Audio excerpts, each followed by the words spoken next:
This is just a sample of the audiobook. To get the complete audiobook, access the link posted in the first comment.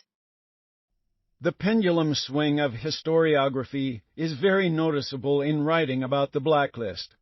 At the height of the domestic Cold War, aside from one book by Gordon Kahn, a blacklisted writer, Hollywood on Trial, 1948, occasional articles by the Blacklistees, and the groundbreaking article by Elizabeth Poe, The Hollywood Story, 1954, all those who wrote about the subject either denied its existence or approved of it and condemned the Blacklistees.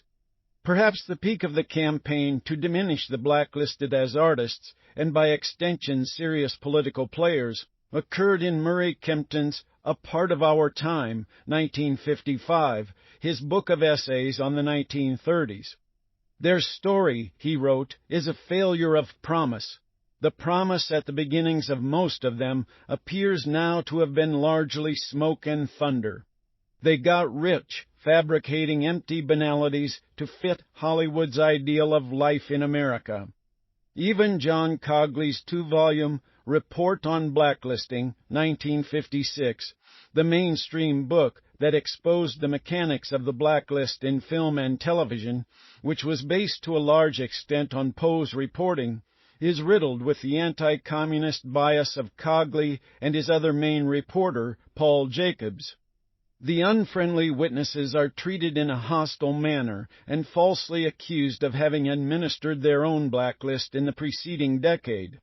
Nor did the erosion of the blacklist, beginning in 1960 with Dalton Trumbo's screen credits for Exodus and Spartacus, change the tenor of the commentary. Richard Corliss, in his series of essays on 35 screenwriters, singled out Dalton Trumbo for some of his sharpest barbs, including him among the left-wing writers who were, in his words, footnotes in Hollywood history. He did, however, praise the work of two other left-wing writers, Donald Ogden Stewart and Sidney Bookman. Walter Goodman, in his critical study of the House Committee on Un-American Activities, called the unfriendly witnesses craftsmen, more or less adept at setting down on paper the ideas in a producer's head. It was not arduous work, and their careers parodied the writer's craft. These supercilious comments continued into the 1970s with Stephen Canfor.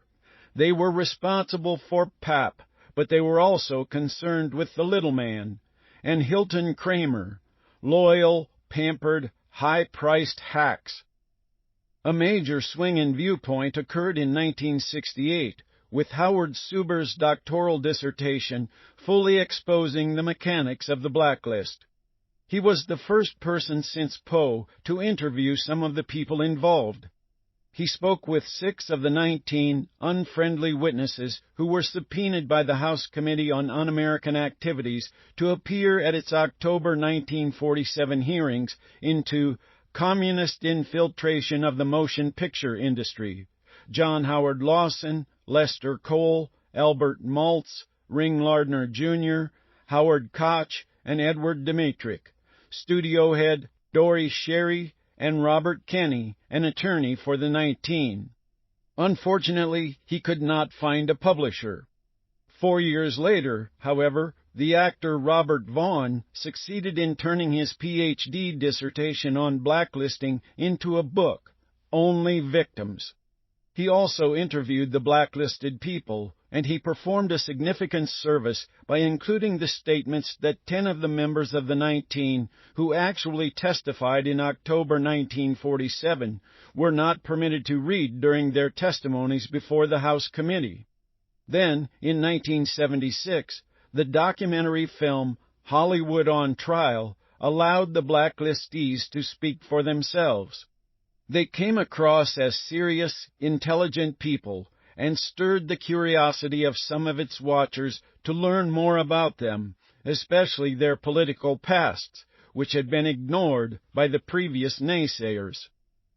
The tide turned fully in the early 1980s with the publication of The Inquisition in Hollywood, Naming Names, and The Hollywood Writers' Wars. All three were deeply researched.